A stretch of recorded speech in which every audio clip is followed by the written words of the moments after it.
My name is Sydney and I'm 34 years old. My mom was planning to make me watch 5 kids over Christmas. She didn't ask. She announced it like it was already decided. Like my time, my plans, and my sanity were just items she could casually cross off her holiday checklist. It started with a group family call in early December. One of those forced holiday planning video chats, where everyone pretends to smile, while silently dreading what's coming next. I had just poured myself coffee, still in my pajamas, when my mom cleared her throat and said, "So, Sydney will stay home and watch the kids over Christmas." I actually laughed at first because it sounded so ridiculous. 5 kids, my sister's 3 under the age of 7, and my cousin's twins, toddlers who treated silence like a personal enemy. "Sorry, what?" I asked, thinking I misheard. My mom didn't miss a beat. She smiled that tight smile she uses when she thinks she's being generous. "It'll be good for you. You don't have kids of your own, and everyone else deserves a break." That was the moment something in me snapped. Not loudly, not dramatically, just a quiet, cold realization that this wasn't a misunderstanding. This was a plan they'd made without me, assuming I'd fold like I always had. Christmas Eve babysitting. Christmas Day babysitting. Late nights, early mornings. Tantrums, diapers. Chaos, while everyone else ate. Drank, laughed, and called it family time. I reminded her calmly that I had already booked time off work and had my own plans. My mom waved it away. "You can relax later. Family comes first." That phrase hit me like a slap. Family comes first, except when it comes to respecting me, except when it comes to my boundaries, except when it comes to asking instead of ordering. Over the next week, the messages kept coming. My sister sent me smiley face texts like, "You're such a lifesaver." My aunt joked about how I'd be exhausted but fulfilled. No one asked if I agreed. They all spoke as if it were settled law. I started sleeping badly, waking up with a tight chest, replaying the holidays I'd already lost to just help out for a bit. I saw myself again at 26, missing a New Year's trip because I was needed. At 30, stuck cleaning up after kids while everyone else toasted champagne. Then 3 days before Christmas, I got the final confirmation. A family group message. My mom typed, "Kids will be dropped off at Sydney's place Christmas Eve morning. Thanks again." That was it. No question mark. No room to breathe. I stared at my phone for a long time, my hands shaking, not from fear, but from anger so sharp it finally cut through years of guilt. That night, I did something I had never done before. I opened my laptop, went to a flight website, and searched for the first plane out of town on Christmas Eve. I didn't overthink it. I didn't call anyone. I didn't explain myself. I booked the ticket. One way, early morning, window seat. As soon as the confirmation email hit my inbox, I felt lighter than I had in years. On Christmas Eve, while my mom was probably packing snacks and labeling kids' bags, I was boarding a plane. I remember gripping my boarding pass. Heart pounding, not with regret, but with a strange, unfamiliar excitement. The moment the plane took off, my phone buzzed nonstop. Missed calls. Messages piling up. I didn't check them. For once, I chose silence. I landed a few hours later, checked into a small hotel, and ordered room service. I sat on the bed, staring at the quiet walls, and laughed out loud. No screaming, no crying, no guilt, just me. I thought that would be the end of it. A quiet escape. A peaceful Christmas away from being taken for granted. I was wrong. Because that evening, my aunt decided to make a family video call. Someone added me without asking. I answered before I could stop myself. The screen filled with faces. My mom, my sister, my cousin. The kids already restless in the background. My mom looked furious. "Where are you?" she demanded. "I'm not home," I said. "I told you I had plans." That's when my aunt, holding her phone too close to her face, said, "Well, since we're all here, I might as well read this out loud." She held up a piece of paper. My stomach dropped. I recognized it instantly, a letter my grandmother had sent weeks ago, asking my aunt to read it to the family on Christmas if she wasn't there. The room went quiet as my aunt began to read.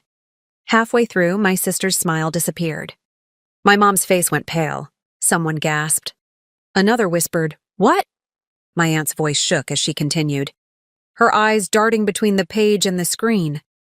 By the time she finished, every single person was staring like they'd just watched the floor disappear beneath them. My mom opened her mouth, then closed it again. My cousin swore under her breath. One of the kids started crying, confused by the sudden tension. All I could think was, what my aunt read out loud on the family video call made every single person gasp.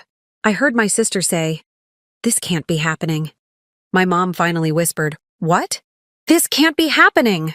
I sat there on a hotel bed hundreds of miles away, realizing that boarding that plane wasn't just an escape.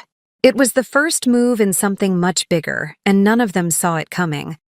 The screen stayed frozen for a few seconds after my aunt finished reading, like even the internet needed time to process what had just happened. My mom was the first to recover, her face tight, lips pressed together so hard they almost disappeared. "That letter is outdated," she said quickly, too quickly. Mom was emotional when she wrote it. But my aunt shook her head. "It's dated last month," she replied. "And it's notarized." What she had read, what made every single person gasp, was my grandmother's explanation of her will and the reason behind it. She had written plainly, painfully clearly about watching how I'd been treated for years, how I was always expected to sacrifice, how I was labeled independent only when it was convenient for everyone else. She wrote that she had quietly helped me financially, invested money in my name, and legally protected it from family interference. Then came the line that changed everything. She had transferred control of a trust to me alone, effective immediately, and named me the executor of several family assets after her passing. My sister stammered, "That's not fair." My cousin demanded to know why she hadn't been told. My mom finally snapped, "Sydney manipulated her." That accusation used to terrify me. This time it didn't. I took a slow breath and said calmly, "I didn't even know about the letter until right now." Silence again. The kids were ushered out of the room, sensing something serious had cracked open. My aunt adjusted her glasses and added, "There's more." She explained that the trust included conditions, very specific ones. Any family member who tried to pressure, threaten, or publicly shame me would automatically forfeit access to future financial support tied to shared properties. The irony was almost poetic. The same people who thought they could bully me into watching 5 kids over, Christmas had just disqualified themselves by doing exactly that. My mom's face went red. "So what, you think you're better than us now?" she said. I didn't raise my voice. I didn't smile. I just said the truth. "No, I think I'm done being treated like free labor." That's when my sister lost it. She accused me of ruining Christmas. She said I abandoned family. She said I was selfish for boarding a plane instead of stepping up. And for the first time in my life, I didn't defend myself. I didn't explain. I didn't apologize. I let her words hang there, empty and exposed. My aunt finally interrupted, saying quietly, "This didn't start today. It just ended today." My mom ended the call abruptly. Just like that. Black screen. No goodbye. I stared at my phone, waiting for the familiar wave of guilt to crash over me. It never came. Instead, there was relief. Deep, steady, undeniable. I ordered dessert, turned on the TV, and spent Christmas Eve exactly how I wanted, in peace. The fallout came later. Messages trickled in over the next few days. Some angry, some fake nice, some suddenly respectful. My mom didn't speak to me for weeks. My sister tried once, testing the waters, asking if I could help out a little financially since I was doing so well. I said no. It was the easiest no I'd ever said. Here's the part no one talks about. Setting boundaries doesn't feel powerful at first. It feels lonely. It feels like standing in the cold after closing a door you were trained to keep open. But over time, that cold turns into clarity. I started therapy. I traveled more. I stopped explaining my choices to people who never listened anyway. Months later, my aunt visited me. She admitted she'd been scared to read that letter out loud, but she knew it was the right thing. They needed to hear it, she said. And you needed to leave. She was right. So on Christmas Eve, I boarded a plane, and in doing so, I finally chose myself. Now when I think back to that moment, my mom assuming I'd sacrifice again, my family shocked into silence, the words, "What? This can't be happening!" Echoing through that video call, I don't feel anger. I feel gratitude. Gratitude that I listened to that quiet voice inside me. Gratitude that I didn't stay. If you've ever been treated like your time doesn't matter, like your boundaries are optional, like your worth is tied to how much you give up, this story is for you. Sometimes the bravest thing you can do isn't staying and fixing everything. Sometimes it's leaving, even if it means boarding a plane alone on Christmas Eve.